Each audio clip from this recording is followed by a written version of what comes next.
Assalamualaikum warahmatullahi wabarakatuh. Waalaikumsalam warahmatullahi wabarakatuh. Alhamdulillahi rabbil alamin. Wa sallallahu wa sallama wa baraka ala qaidil hurril muhajjalin. Sayyidina wa maulana Muhammadin wa ala alihi wa sahbihi wa tabi'in. Wa man tabi'ahum bi ihsanin ila yaumiddin. Subhanaka la ilma lana illa ma 'allamtana innaka antal alimul hakim. Subhanaka la fahma lana illa ma fahamtana innaka antal jawadul karim. Rabbana iftah bainana wa baina qaumina bil haqqi wa anta khairul fatihin. Summa amma ba'du. Bismillahirrahmanirrahim. Kita lanjutkan pembahasan kitab Al-Hikamul Ata'iyah li Al-Arif Billah Sayyidi Ahmad Ibnu Ata'illah As-Sakandari radhiyallahu anhu wa ardah. Nafa'ana bihi wa bi'ulumihi wa bi asrarihi fid dharain amin ya rabbal alamin. Bismillahirrahmanirrahim. Kita lanjutkan pada hikam yang ke-117 setelah pada hikam yang sebelumnya pada minggu yang lalu kita membahas hikam yang ke-116. Amaraka fi hadhihi dar bin nazari ila mukawwinati sayakshif laka fi tilka dar an kamali dzatih. Allah memerintahkan kepadamu untuk memperhatikan, untuk melihat di dunia ini terhadap ciptaan-ciptaannya. Dan nanti di akhirat Allah akan menyingkapkan kepadamu atas kesempurnaan zatnya.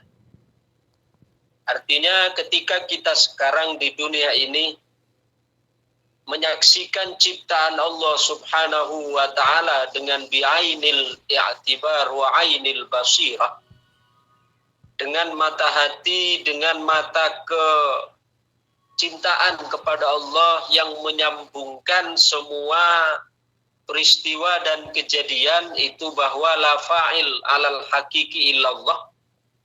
Tidak ada aktor tunggal di balik semua peristiwa dan kejadian kecuali Allah, maka itu sebenarnya akan menunjukkan kepada bagian kita yang sempurna di dalam memandang zat Allah subhanahu wa ta'ala kelak di akhirat.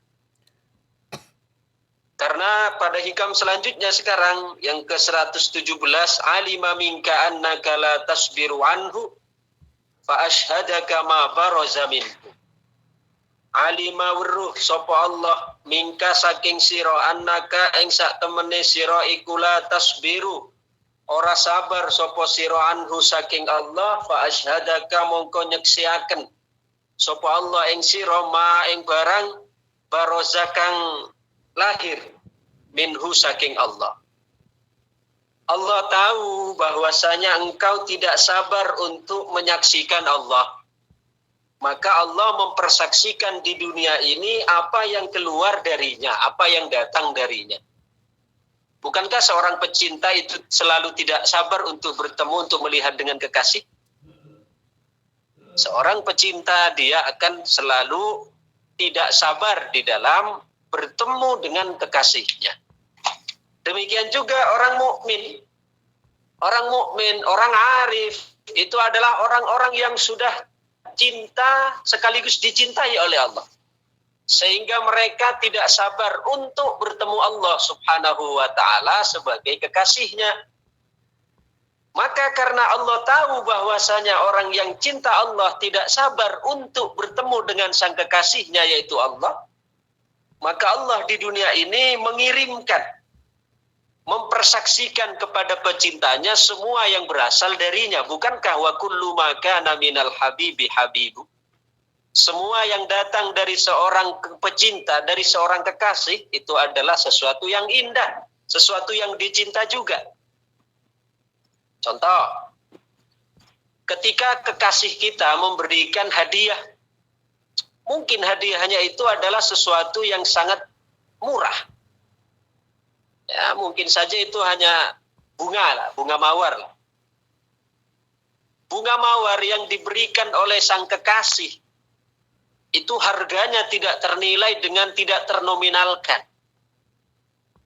Walaupun kalau hanya melihat mawarnya, itu harganya mungkin hanya 20.000, 25.000. Ya. Tapi mengapa ketika bunga mawar itu berasal dari kekasih, terasa begitu berharga, terasa begitu mahal, terasa begitu besar harganya? Karena yang kita saksikan itu bukan mawarnya, tapi yang kita saksikan adalah siapa yang memberi mawar itu. Demikian juga orang arif. Ketika di dunia ini, maka mereka menyaksikan semua peristiwa dan kejadian itu adalah kiriman dari kekasih. Sehingga kita jangan buta mata kita hanya menyaksikan pemberian, tidak menyaksikan siapa pemberinya. Ya. Pernahkah seorang pecinta ketika diberi bunga mawar oleh kekasihnya, dia mengatakan, "Walah mas, bunga mawar ini aja kok hanya 20.000 kok, saya bisa beli sendiri." Ya.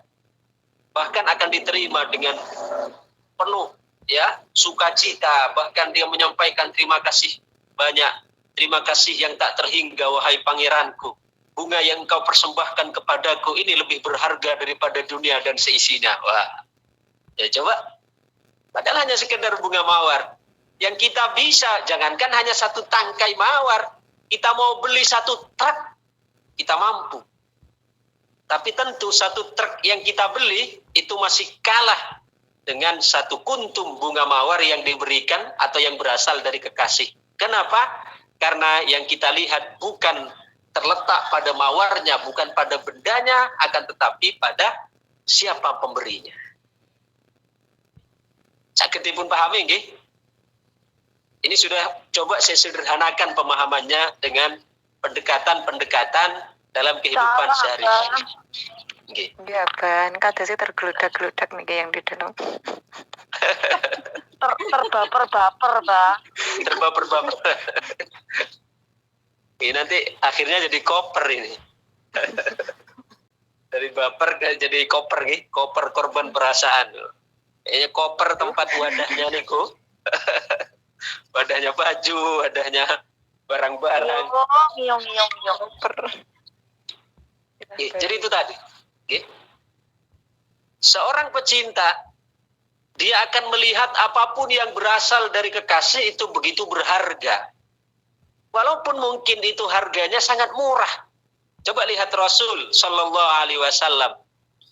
Bagaimana Kanjeng Nabi itu pernah suatu malam beliau dari luar lupa tidak memberikan buah tangan. Kalau orang Malaysia bilang, buah tangan itu oleh-oleh lah.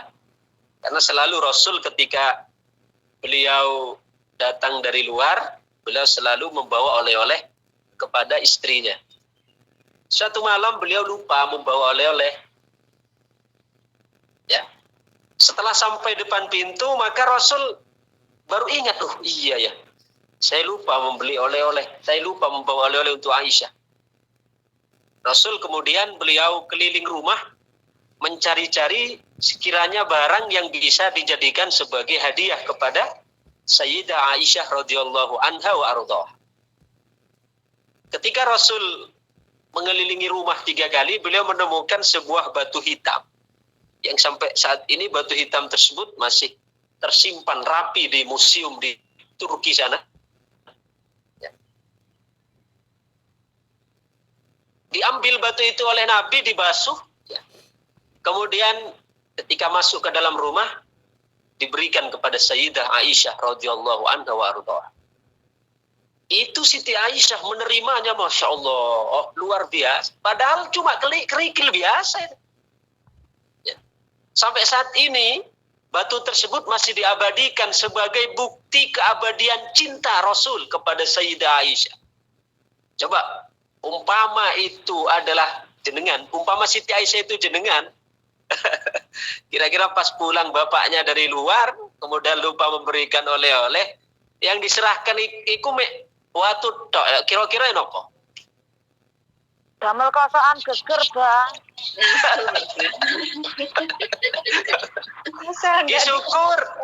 Syukur menawi dipun damel gosokan geger. Khawatir niku malah dipun uncalaken teng ndase Pak niku. Bahaya. Boten to. Lalu bagaimana Siti Aisyah radhiyallahu anha, beliau sampai saat ini batu tersebut masih abadi, masih ada, masih terjaga sebagai bukti keabadian cinta yang pernah dipersembahkan oleh Nabi. Dan Siti Aisyah memandang bukan pada batunya, tapi memandang siapa yang memberi batu itu. Begitu juga ibu-ibu, ketika diberi apapun oleh bapak, diberi apapun oleh suami, kalau kita sudah pada tataran seorang pecinta, seorang kekasih, maka kita tidak melihat kepada nilainya, tidak melihat kepada besar kecilnya, tidak melihat kepada murah mahalnya, tapi kita melihat kepada siapa pemberinya. Karena pemberian itu adalah senilai dengan pemberinya. Biarpun murah, jika yang memberi itu kekasih, maka itu lebih berharga daripada dunia dan seisinya. Dan kadang kita kan enggak dikasih uang 1 juta oleh bapaknya untuk Pak, Bu, ini untuk bulan Jami sama ini. 1 juta loh Pak, dapat apa 1 juta itu Pak? Enggak dapat apa-apa Pak, semua mahal, semua meningkat, semua barang-barang itu naik Pak. Duh, kok malah belum apa-apa, disyukuri belum, kok malah disambah. Padahal seorang pecinta itu akan memandang pemberinya, bukan memandang siapa yang memberi. Nah, di dunia ini, apapun yang terjadi, itu adalah kiriman dari kekasih. Walaupun itu terkadang oleh kekasih kita, oleh Allah, didatangkan dalam bentuk sesuatu yang tidak sesuai dengan keinginan kita. Tapi intinya semua dari kekasih. Contoh sakit, contoh miskin, contoh sedih, contoh susah. Susah, sedih, miskin, sakit. Itulah ya sesuatu yang tidak enak toh. Sesuatu yang fitrah kita tidak mau menerima. Akan tetapi bagaimanapun, biarpun itu sesuatu yang tidak enak, itu juga berasal dari kekasih. Ngaten. Sehingga dengan demikian kita akan menjadi minimal, walaupun kita belum mampu, belum sampai kepada tataran kita dapat untuk ridho dengan sukacita. Ridho itu sukacita menerima, sensasi plong. Apa iklannya apa itu sensasi plong? Kenapa? Sprite. Sprite kah? Iklannya Sprite, berarti ketahuan ini, berarti pencinta Sprite ini yang tahu. Mabuk minum Sprite kah? Oh, ngata. Jadi sensasi plong itu ridho.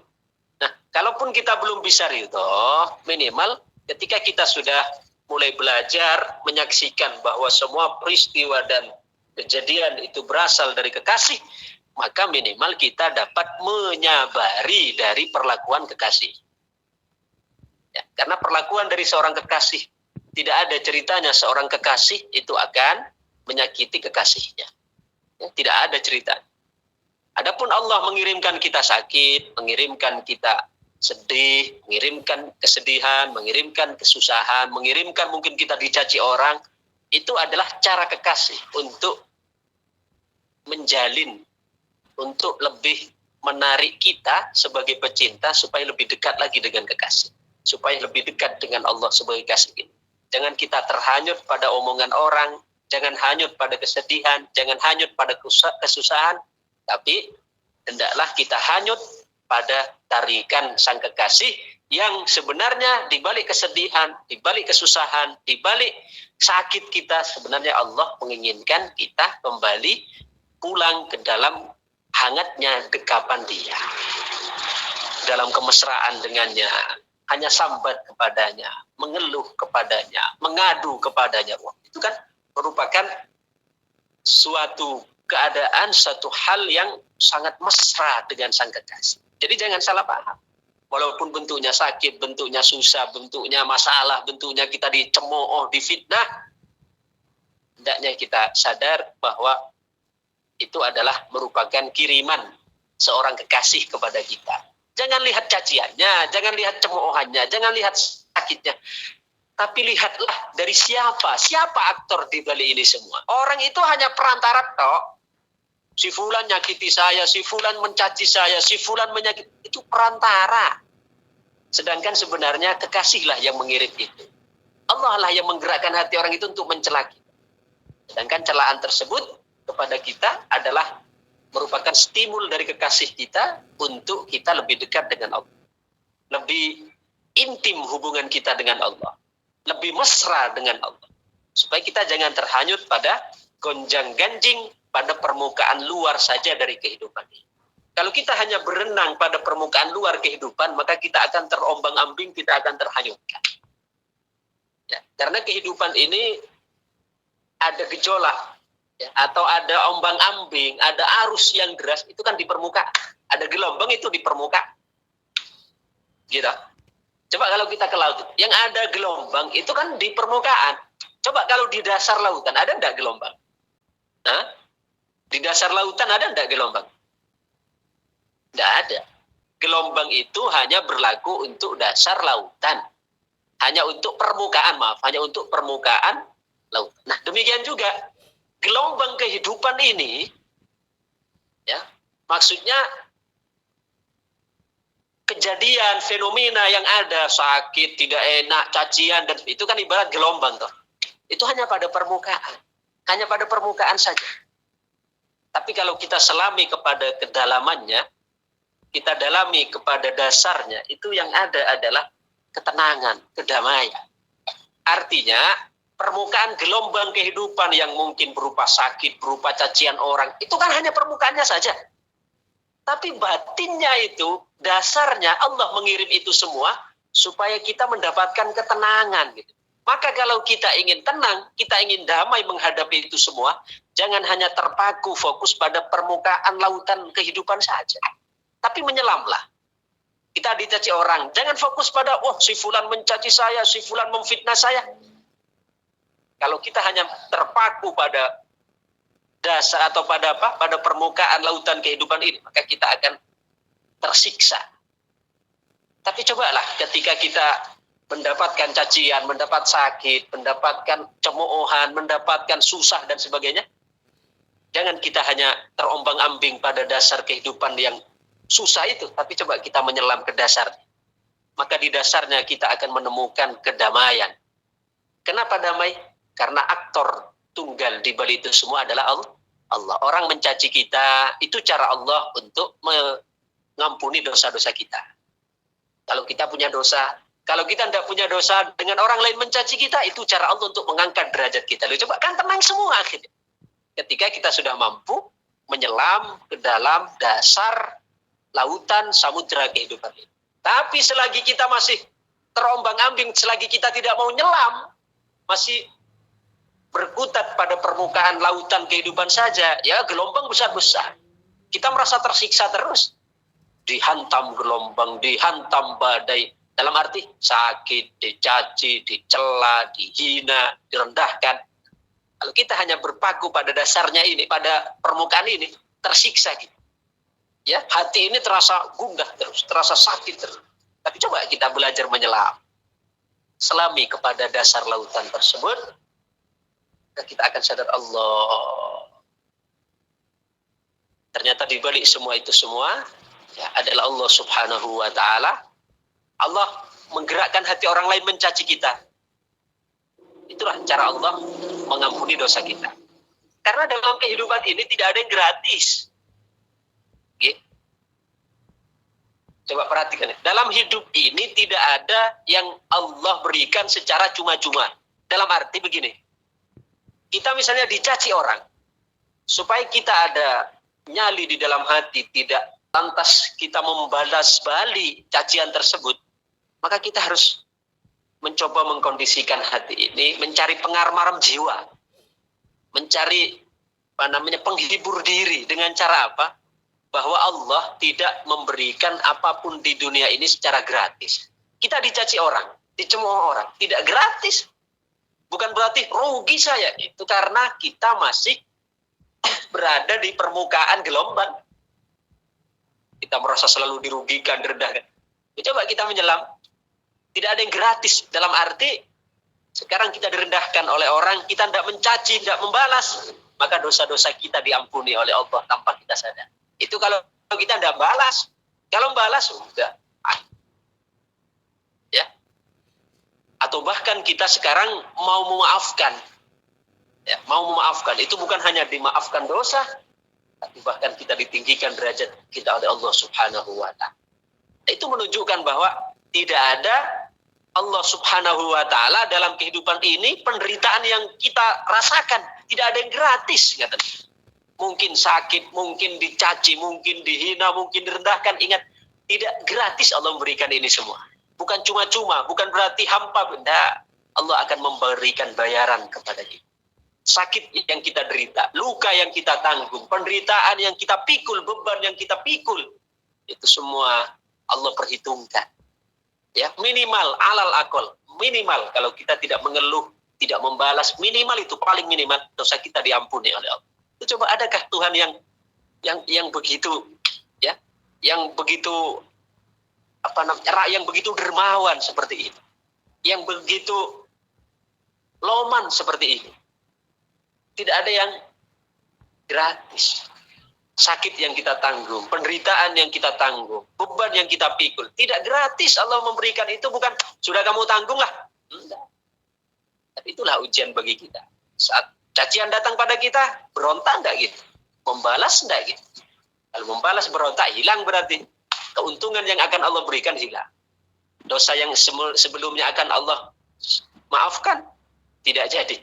Derajat yang sebenarnya Allah melalui cacian, hinaan, sakit, ingin Allah tinggikan karena mengeluh, ya, meronta, merintih, maka tidak jadi Allah berikan.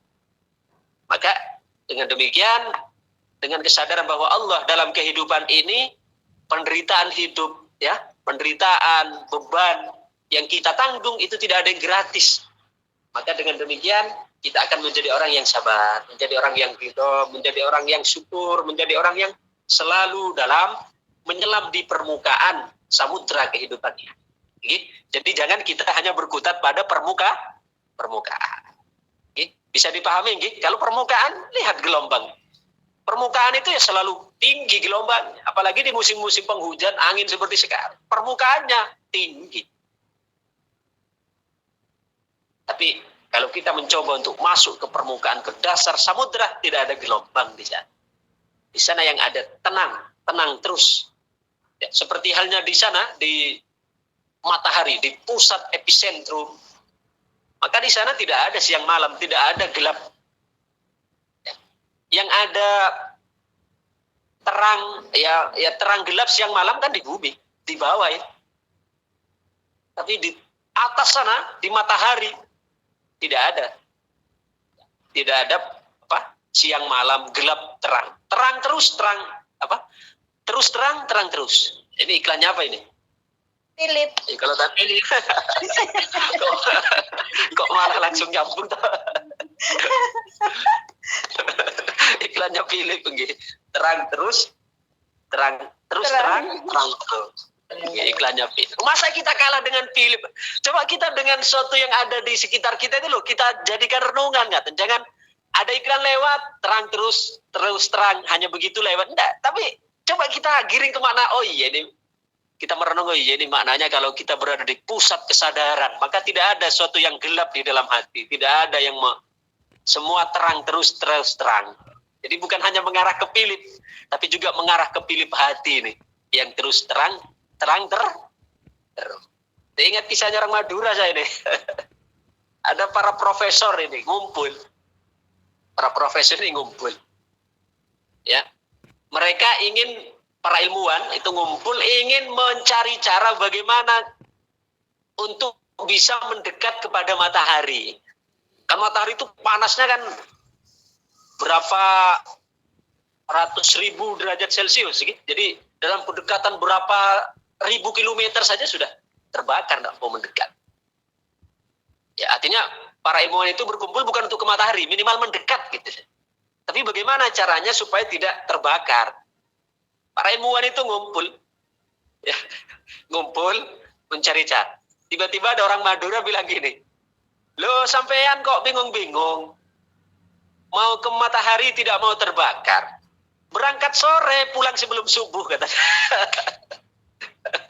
Berangkat sore, menjelang maghrib, ya, pulang sebelum subuh. Matahari belum muncul. Matahari belum terbit. Matahari muncul maksudnya mereka itu. Tidak panas. Betul. Jadi biar tidak panas, katanya orang Madura itu tadi, sampean lo kok bingung-bingung. Kalau tidak ingin terbakar mau ke matahari, berjalan maghrib, berangkat maghrib, pulang sebelum subuh, katanya. Tidak ketemu matahari. Para profesor itu, para ilmuwan itu semua geleng-geleng kepala. Oh iya, ini kok tidak terpikirkan oleh kita. Gitu. Coba, padahal di matahari itu mana ada siang, mana ada malam. Gitu loh. Di matahari itu tidak ada matahari tenggelam, matahari terbit. Ya, semuanya terus begitu. Wasyamsu tajri li mustaqarrin laha. Di Quran kan jelas. Matahari itu berputar pada porosnya. Adapun terlihat terbit, terlihat tenggelam karena kita ada di bumi. Itu loh. Ada siang, ada malam, ada gelap, ada terang, kita ada di bumi. Nah, coba orang Madura itu cerdas itu, cerdas konyol tapi. Loh, sampean kok bingung-bingung? Kalau tidak ingin terbakar mau mendekat ke matahari, berangkat maghrib, pulang sebelum subuh. Ya Allah, ya, sudah ya, ilmuwan pun itu geleng-geleng kepala. Oh, iya. Padahal tidak tahu kan di matahari itu tidak ada siang, tidak ada malam. Yang berputar buminya, Pak. Yang berputar itu buminya. Wasyamsu tajri li mustaqarril. Adapun matahari itu berputar pada porosnya, enggak siang, enggak malam. Di sana itu tadi iklannya Philip. Terang terus. Terang terus terang. Terus terang. Jangan salah paham, saya bukan wah ini apanya kok. Ya, mungkin punya toko ini jualan lampu ini kok. Iya, lampu hati nih. Lampu hati, penerang hati. Ya, supaya kita terang terus terang, maka jadilah kita ke pusat epicentrum sana. Artinya pusat epicentrum, ke pusat kesadaran bahwa semua berasal dari Allah dan akan kembali pada Allah. Tapi kalau tidak begitu, kita selalu gelap hati. Dicaci orang, kita salahkan orang itu. Gelap hati kita. Tambah menggumpal dalam hati ini dendam kesumat kepada orang yang mencaci. Kenapa? Karena kita belum berada di pusat epicentrum kesadaran, terang terus terang. Tapi coba ketika ada di pusat kesadaran sana, wah, orang mencaci malah diberi hadiah.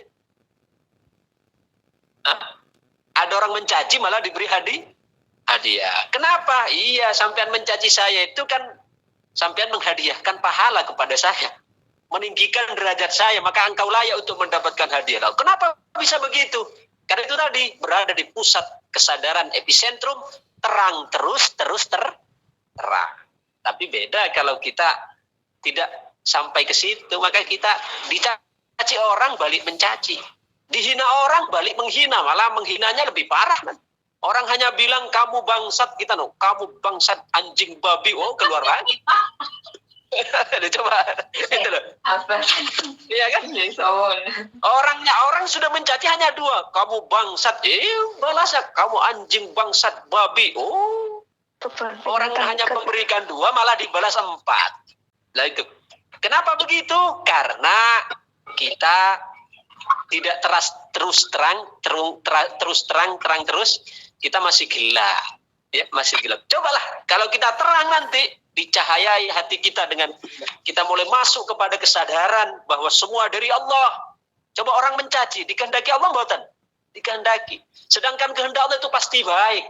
Walaupun casingnya itu buruk berupa cacian, tapi isinya itu baik. Kenapa disebut baik? Iya, karena dengan dicaci orang kita dosa diampuni. Baik napa mboten diampuni dosa? Baik. Kemudian dengan dicaci orang kita bukan hanya diampuni dosa, tapi ditinggikan derajat. Baik tidak ditinggikan derajat? Baik loh. Coba. Dengan demikian maka kita terus terang terus. Ya, tapi kalau belum mampu ke sana itu tadi. Orang mencaci 2, kita mencaci 4. Ya, orang membayar 2, kita memberikan kembalian 10. Wah. Jadi kita belajar ngaji hikam itu sebenarnya ya untuk manage hati seperti itu supaya sampai kepada kesadaran pusat epicentrum bahwa semua berasal dari Allah dan akan kembali kepada Allah. Dengan kesadaran ini kita tidak peduli dengan orang, tidak peduli dalam tanda kutip bukan berarti tidak berjiwa sosial loh. Tapi tidak peduli dengan orang maksudnya ketika orang mencaci yang dilihat bukan orangnya. Kalau yang kita lihat orangnya bermusuhan terus. Coba ibarat cubitan kekasih. Kalau yang kita lihat cubitannya bertengkar terus. Tapi kalau yang kita lihat dari siapa cubitan itu berasal, kita senyum terus, pelukan terus malah. Paham no pembuatan ini? Perlu saya ulang nggih? Hamba paham. Paham, Mbak. Paham. Dicubit Paham. rasa enak, Pahamnya Mbak, kalau yang cubit kekasih, Mbak. Oh, ini pahamnya karena pengalaman atau karena hayalan ya? Pengalaman dan hayalan. Pengalaman dan hayalan, Mbak. Pengalaman dan hayalan. Dulu muda, tapi dicubit-cubit ya. Ditanyakan satu kok malah diborong semua kok. Iya. Wanita dah. Ya, nggih. Coba ketika kekasih kita, suami kita yang sangat kita cintai mencubit kita, atau seorang suami dicubit oleh istrinya yang sangat dicintainya, ya, kalau yang dilihat itu cubitannya, bertengkar terus. Kalau yang dilihat cubitannya, tapi kalau yang dilihat siapa yang mencubit? Oh ya, yang, oh masya Allah, pelukan terus, ya, itulah. Demikian juga kalau kita dalam kehidupan ini, kalau yang kita lihat adalah orang yang menyakiti, ya kita bertengkar terus, crash terus dengan kehidupan ini. Ada orang mencaci, kita caci balik. Sedangkan dalam kehidupan sehari-hari kita tidak akan lepas dari fenomena seperti ini. Ya, kalau orang yang tidak si A mencaci ya B, C, D, tidak mungkin kita bisa menjadikan orang semua sedunia ini dari A sampai Z memuji kita semua. Bisa? Boten. Si A memuji, si B mencaci. Itu sudah normal. Ya, coba sebenarnya ngaji hikam ini menjadikan kita tenang sebenarnya, Bu. Tenang nih. Ya. Menjadikan kehidupan kita lebih nyaman, lebih damai, lebih tenang, lebih tentram. Karena kita tidak ada urusan dengan orang, urusan kita dengan Allah. Ya, dalam arti jangan salah paham. Oh, berarti ini tidak peduli dengan sosial, bukan. Peduli, orang sufi itu orang sangat peduli dengan, artinya dalam kehidupan ini kita interaksinya dengan siapapun, tapi yang kita saksikan adalah interaksi dengan Allah. Ya, orang menyakiti kita, kita sadar, oh ini cara Allah bermanja-manja dengan kita. Melalui orang ini digerakkan mulutnya untuk mencaci saya, cara Allah supaya saya diampuni dosa saya, kesalahan saya, ditinggikan derajat saya. Enak no pembuatan jadi orang yang berjiwa hikam. Tenang no pembuatan hidupnya, tenang, sangat Tenang, Mbak, sangat tenang. Coba kita rasakan. Dengan setelah ngaji hikam keterangan seperti ini, coba menjadikan hati semakin sumpek maupun semakin tenang. Semakin tenang. Tenang dan insya Allah sambil dipraktekkan dah. Ya. Karena semua dipasrahkan kepada Allah Subhanahu wa taala. Kita tidak ada urusan dengan orang. Orang mencaci bukan balik mencanda. Urusan kita dengan Allah. Orang mencaci, ya Allah sampean yang menggerakkan mulut ini untuk mencaci saya. Ini cara sampean untuk mengampuni dosa saya. Ini cara sampean untuk meninggikan derajat saya. Oh, indah. Indah, Masya Allah. Jadi kalau kita melihat cubitannya tadi, wah bertengkar terus. Tapi kalau dilihat dari siapa asal cubitan itu berasal, Masya Allah. Apa nih tidak gelut-gelutan terus. Ketika sudah paham kepada pusat kesadaran itu tadi. Maka mudah-mudahan kita jadi orang-orang yang oleh Allah Subhanahu wa taala diberikan pemahaman ke sana, ya. Step by step, sedikit demi sedikit. Tadi dari apa? Alima minka annaka la tasbiru anhu fa ashhadaka ma baraza minhu. Allah tahu bahwa kamu sebagai pecinta tidak sabar untuk bertemu dengan kekasih, dengan Allah. Maka karena itu Allah mempersaksikan kepadamu apa yang berasal dari Allah. Apa yang tidak berasal dari Allah dalam kehidupan ini? Nikmat dari Allah, musibah juga dari Allah. Sehat dari Allah, sakit juga dari Allah. Ketika kita sudah sadar semua dari Allah, sedangkan yang berasal dari Allah itu adalah kebaikan mutlak. Tidak ada yang tidak baik yang berasal dari Allah. Semua dari Allah itu baik. Cuma casingnya yang tidak baik terkadang. Karena kita melihat dengan pandangan pikiran. Kalau yang sesuai dengan pikiran dianggap baik. Yang tidak sesuai dengan pikiran dianggap buruk. Contoh, sehat dianggap baik. Sakit dianggap buruk. Coba, yang memandang baik buruk itu siapa? Siapa? Manusia yang menganggap Manusia, Pak. Manusia kita sendiri. Ini manusia. Lebih khusus lagi siapa? Pandangan siapa? Pandangan pikiran. Pikiran. Yang memandang baik buruk itu adalah pandangan pikiran. Tapi pandangan hati tidak ada baik buruk. Semua baik. Yang menganggap baik buruk itu pandangan pikiran. Yang sesuai dengan yang kita inginkan dianggap apa? Baik. Yang tidak sesuai dengan pikiran dianggap buruk. Nah, ini pikiran itu. Sedangkan pikiran itu penilaiannya adalah subjektif, tidak objektif. Ya. Tidak objektif pandangan pikiran itu. Coba ada satu orang. Hari ini dia memberi hadiah kepada kita 100 juta. Coba kita anggap apa? Kita anggap apa? baik. Kita anggap bestie. Kebaikan. Kita anggap baik, kita anggap bestie. Coba besoknya orang tersebut bilang, itu orang dia ya ternyata perbuatannya dia adalah sangat-sangat menjijikkan. Dia buruk dengan istrinya, buruk dengan tetangganya.